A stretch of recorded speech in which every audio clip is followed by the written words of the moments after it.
Richard Trethewey, and welcome to another Pro2Pro premiere. You know, we've done these from a lot of different locations, and these are dedicated to our contractor partner friends that watch our show.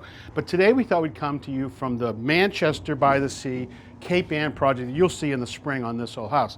So we thought we'd do a whole different angle today, and it was really about serviceability on a heating system or a plumbing system. We've invited John Deforge. Hello, John. Richard, how are you? You've been a service contractor for a little bit. Yeah, about 35 years. Right. You were the company called SG Harold. That's correct. I've known you for a lot of that, haven't I? Yes, so, you have. Full disclosure. Yeah.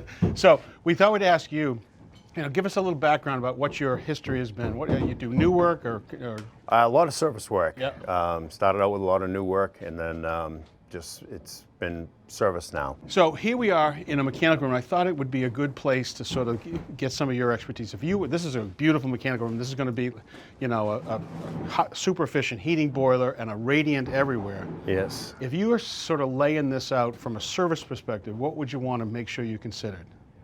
Well, the wall space is great. Yeah. Having plenty of room in the mechanical room. Well, always mechanical rooms are always plenty big, aren't they? Oh yeah, sure. More like a closet.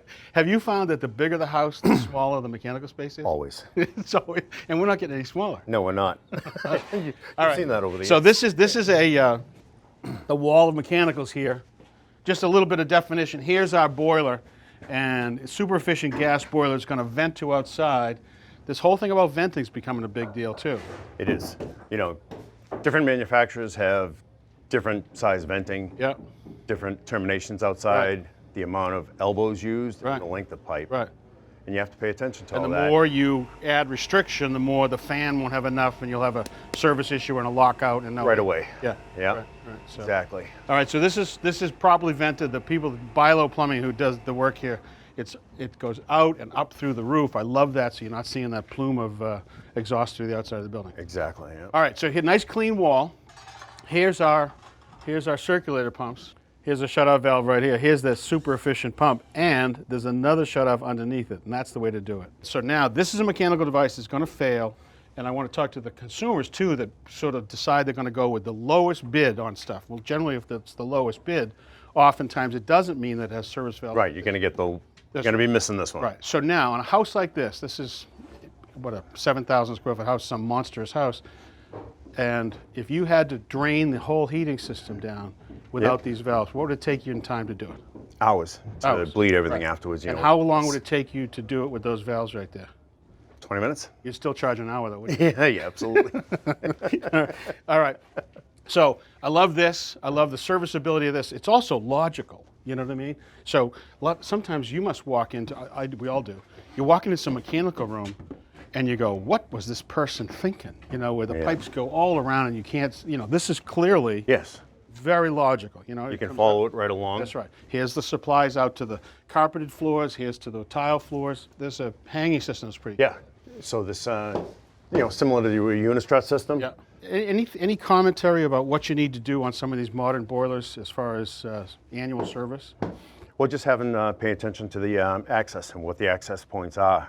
Again, they vary from manufacturer to manufacturer. So you can get at so you can take it service. apart and clean it. Yeah, you do your yearly maintenance service on it. Yeah. You want to make sure you can get at to whatever side. Yeah. So what would you say about all these?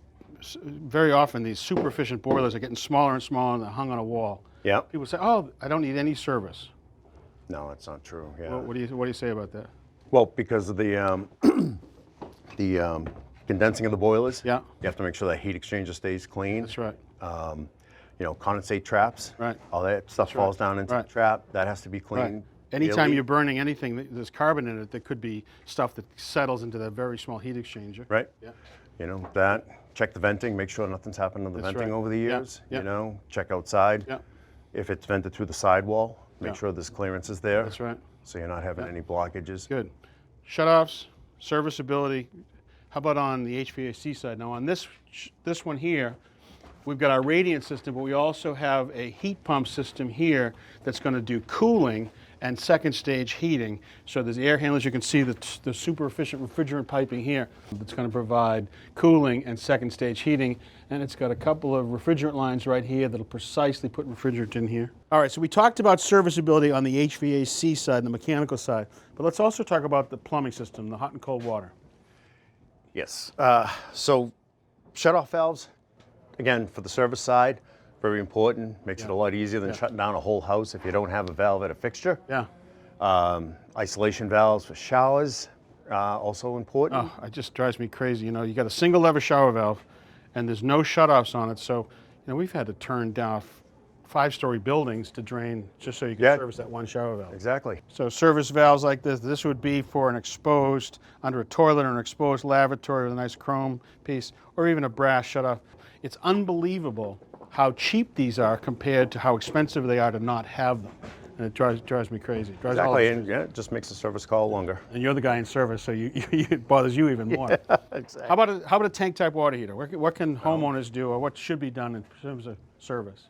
Well, gas or electric, you know, probably once a year, shut the water off to it, drain the water off, because you're going to have all that sediment that comes in with the water, settles at the bottom of the And tank. just drain a little bit, just to try and pop that sediment. Just that's get at the that, bottom. exactly, right out the bottom. Shut And it. Yeah. If you're going to drain it all the way, make sure you turn the gas or electric off. But if you're just going to pop it just a little bit, it shouldn't be a big deal. yeah, exactly, you know, just Right, incoming. All right, so that's a tank type water heater. This is our water heater on this site. This is an all stainless steel indirect. So it doesn't have any direct flame. It's got a coil inside it that'll have boiler water through it. And so sediment can fall to the bottom. It still has a drain right at the bottom. And then this will be super insulated. This will be 3.5, 4 inches of insulation so it loses nothing. So exactly. all right, so this is our hot water, and not much to do service-wise, and this is all stainless, so there's no anode rod. How about ductwork? Any commentary to the world about ductwork? All the insulation, nice and thick up here. Yeah, Plenty of supports everywhere on the piping. yeah, and sealed up properly. Yeah, so you have minimal duct loss, I guess. You've paid all that money to heat or cool the air. Why not keep it inside the duct and get it to? Yeah, and up to the rooms, yeah. Right. So when you think about drains, there is a clear code that is often not enforced. It's supposed to have a clean out on any drain line as it leaves the building and at every change of direction. And that's not always the case. No, it's not. The one at the main house we usually see there, Yep. it's the ones further upstream. For instance, this one here. Right. So there's a change of direction, so there's the branch. All right, I love seeing the proper structure here, the hanging the pipe so it supports Well it supported. beautifully. This is really a well-done system. Yes, it is. So you've done your whole career in service, fixing stuff. If you were talking to somebody that was installing a new mechanical system today, what would be the advice you'd give them? To make sure that there's access for cleanouts, valves, for isolation, labeling, Right. where things are going to or coming from. How about you walk into a mechanical room and you go, what was this person thinking? And you don't have any labels anywhere to know that you lose another half an hour just trying to figure out what they were thinking. Exactly. Right. You know, it just cuts down the service time so you can get the job done. And I got to speak to the consumers too. You guys are also unindicted co-conspirators. If you get two prices on something and one is here and one is here, well, in that gap, that low bid is probably where the shutoffs would have been and the proper access and the proper installation. So you're part of it. So that was my little bump to the homeowners. So you've been in this service game for a long time.